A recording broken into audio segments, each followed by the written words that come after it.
Informácie sú zatiaľ veľmi strohé. Pracovným úrazom sa momentálne zaoberajú inšpektori inšpektorátu práce, ako aj polícia. Môžem potvrdiť, že v akciovej spoločnosti Duslo Šala došlo dňa 28.12. k pracovnému úrazu interného zamestnanca tejto firmy.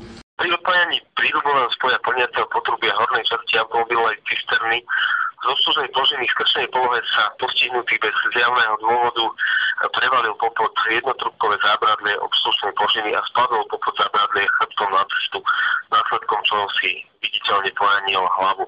Podľa našich zistení muž prepadol medzerou, kde pravdepodobne mala byť ešte jedna tyč zábradlia, spadol z výšky 4 metrov na betónovú plochu. Aj napriek zraneniu údajne vstal a bez problémov komunikoval s okolím. Inšpektorát práce Nitra začal vyšetrovať príčiny vzniku tohoto pracovného úrazu.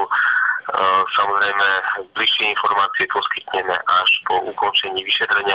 Ďalej sa nám podarilo zistiť, že po tomto úraze mal byť zranený prevezený do podnikovej ošetrovne za asistencie podnikových bezpečnostných technikov. Údajne až z ošetrovne ho sanitka previezla do nemocnice. Okresné riaditeľstvo policajného zboru v Šali nedostalo žiadnu informáciu o tejto udalosti, takže konáme až na základe vlastne našich zistení z masovo-komunikačných prostriedkov.